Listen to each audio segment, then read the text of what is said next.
স্বয়ম্ভু, দেখো তো চিনতে পারো কিনা? এই হচ্ছে সেই মেয়ে যাকে তুমি অনেক বছর আগেই হারিয়ে ফেলেছো, আমাদের দুর্গা। হ্যাঁ দর্শক, এমনটাই দেখতে চলেছেন জগদ্ধাত্রী সিরিয়ালের আগামী পর্বতে।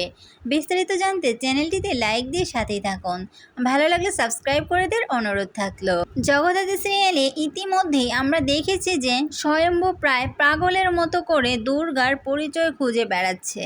কে তাকে ফোন করছে, কে তার এত খোঁজ রাখছে, কে এই বিষয়গুলো তাকে সব জানাচ্ছে, আর কারই বা দেখতে এরকম জগদ্ধাত্রীর মতো চেহারা, কেই বা এরকম জগদ্ধাত্রীর মতো বুদ্ধিমতী। এরকমটা ভাবতে ভাবতেই স্বয়ম্ভু কিন্তু প্রায় পাগলের মতো হয়ে গেছে। সে কালিদাস বোসকেও অ্যারেস্ট করতে দ্বিধা করেনি, কারণ সে মেয়েটির খোঁজ জানতে চায়। তার অনেক সন্দেহ হচ্ছে। ওইদিকে দেখা গেছে যে শুধুমাত্র এই মেয়েটির খোঁজ জানার জন্য স্বয়ম্ভু মুখার্জি উৎসবের সাথে এক হয়েছে। সে তার ভাইকে মেনে নিয়েছে, আর উৎসবও স্বয়ম্ভুর সাথে হাত মিলিয়েছে, কারণ তারা এই দুর্গা নামের মেয়েটির পরিচয় জানতে চায়। এই মেয়েটি অনেক দিন ধরেই আড়াল থেকে ফোন করে যাচ্ছে, কিন্তু কিছুতেই স্বয়ম্ভু মুখার্জি তাকে ধরতে পারছে না। অনেকবার তার ফোন ট্র্যাক করা হয়েছে, তারপরও মেয়েটি বারবারই দেখা যাচ্ছে পার পেয়ে যাচ্ছে। ওইদিকে বৈদেহী মুখার্জি নকল দুর্গা আনার জন্য পাগল হয়ে রয়েছে। সে নকল দুর্গাকে আনার জন্য মঞ্জু নামের মেয়েটির সাথে কথা বলে এসেছে। খুব তাড়াতাড়ি জগদ্ধাত্রী সিরিয়ালে দেখা যাবে যে মঞ্জু নামের মেয়েটিকে তারা নকল দুর্গা সাজিয়ে বরণ করে নিবে। তখনই কৌশিকী মুখার্জি দেখা যাবে আসল দুর্গাকে নিয়ে হাজির হবে, আর স্বয়ম্ভুকে বলবে, স্বয়ম্ভু দেখো, এই হচ্ছে তোমার সেই মেয়ে যাকে তুমি অনেক বছর আগেই হারিয়ে ফেলেছো। দেখো তো চিনতে পারো কিনা? আসল দুর্গাকে দেখে তো বাড়ির সবাই অবাক হয়ে যাবে। স্বয়ম্ভুর চোখমুখ হয়ে উঠবে হাস্যোজ্জ্বল। সে তো চিন্তাই করতে পারেনি তার মেয়ে বেঁচে আছে। রাজনাথ মুখার্জি সবাই অনেক বেশি খুশি হয়ে যাবে দুর্গা মুখার্জি যখন বাড়িতে প্রবেশ করবে। তখনই দেখা যাবে বৈদেহী আর উৎসব তাকে আবার মেরে ফেলার চেষ্টা করবে। তাকে কিভাবে মেরে ফেলা যায় সেটা নিয়ে তারা দিব্যার সাথে প্ল্যান করে ফেলবে। ওইদিকে দেখা যাচ্ছে কাকনের বিয়ে নিয়ে শুরু হয়েছে জল্পনা কল্পনা। দিব্যা সেন রাজনাথ মুখার্জিকে ফোন করে বলেছে, আপনাদের বাড়ির যে একটা মেয়ের এই অবস্থা, আপনাদের কি মায়া হয় না? একটা মেয়ে হুইল চেয়ারে বসে আছে আর আপনারা সবাই ঘুরে বেড়াচ্ছেন, আপনাদের কি মায়া হয় না?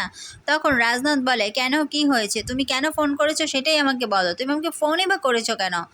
তখনই দিব্যা বলে, কাকনের তো বিয়ে, আমার কাকনের জন্য খুব মায়া হয়, আমি তো কাকনের বাবাকে খুব ভালোবাসি। তখনই রাজনাথ বলে ওঠে, এইসব ভালোবাসাটা সে কথা আমাকে তুমি বলবে না, ঠিক আছে? তুমি অন্য কথা থাকলে বলো, না হলে ফোনটা তুমি রেখে দাও। তখন দিব্যা বলে, আচ্ছা ঠিক আছে, আমি আপনাকে অন্য কথাই বলছি, শুনুন, আপনি কি জানেন শ্রীমতী সেনের ছেলে হচ্ছে সংকল্প? তখন রাজনাথ বলে ওঠে, হ্যাঁ, আমি কাকনের বিয়ের শ্রীকুষ্টি সব কিছুই জানি, আর সব কিছু জানার পরেই এই বিয়েটি ঠিক হয়েছে। তো কি হয়েছেটা কি? হ্যাঁ, শ্রীমতীর ছেলে আমরা তো জানি, ডক্টর শ্রীমতী সেনের ছেলে হচ্ছে সংকল্প। তখনই দিব্যা বলে উঠে, তাহলে শুনুন, এই যে রাজ শ্রীমতী, তিনি হচ্ছে জগদ্ধাত্রীর অপারেশন করিয়েছিল, আর আজকে যে জগদ্ধাত্রীর এই অবস্থা, এটার জন্য দায়ী হচ্ছে একমাত্র ডক্টর শ্রীমতী সেন। রাজনাথ তখন চমকে যায়, আপনি কি বলছেন? কেন শ্রীমতী সেন দায়ী হবে? তখন দিব্যা সেন বলে, সে হচ্ছে ভুলভাল অপারেশন করিয়েছে, আর এই ভুলভাল অপারেশন করানোর জন্যই জগদ্ধাত্রী আজকে হুইল চেয়ারে বসে আছে। রাজনাথ বলে, আমি তোমার কথা বিশ্বাস করি না। তখনই দিব্যা বলে, ঠিক আছে, আপনি আমার কথা যদি বিশ্বাস না করেন তাহলে কৌশিকীকে জিজ্ঞেস করুন, কৌশিকীকে জিজ্ঞেস করলে সব সত্যি কথা আপনাকে বলে দিবে। রাজনাথ কিছুটা অবাক হয়ে যায় আর চুপ করে থাকে। তখনই দেখা যায় ফোনটা কেটে দেয়। ফোনটা কেটে দিয়ে রাজনাথ কাকনকে বলে, কাকন, তুই কি এই বিয়েতে সুখী হবি? বল না, তুই কি এই বিয়েতে সুখী হবি? কাকন তো তার কথা বুঝে না। তখন কাকনকে ইশারায় বলে, কাকন বল না, তুই কি এই বিয়েতে খুশি হবি? তখন কাকন বলে, হ্যাঁ, কিন্তু কৌশিকী সব কিছু জেনে শুনে কেন ডক্টর শ্রীমতী সেনের ছেলের সাথে কাকনের বিয়ে ঠিক করলো, এটা কিছুতেই রাজনাথ মুখার্জি বুঝতে পারছে না। সে ভাবে সে এটা নিয়ে কৌশিকীর সাথে কথা বলবে, কারণ কথা না বললে তো আর কোনো কিছু সমাধান হবে না। কথা বলবে ঠিক আছে, কিন্তু সে এটা কেনই বা করলো, এটাই রাজনাথ মুখার্জি ভাবতেই পারছে না।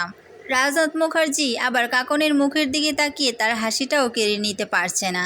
হ্যাঁ দর্শক, এমনটাই দেখতে চলেছেন জগদ্ধাত্রী সিরিয়ালের আগামী পর্ব। ভালো লাগলে আমার চ্যানেলটিতে লাইক, কমেন্ট, সাবস্ক্রাইব করে দিতে ভুলবেন না। আবারও চলে আসবো আগামী পর্বের আপডেট নিয়ে, সে পর্যন্ত পাশেই থাকবেন।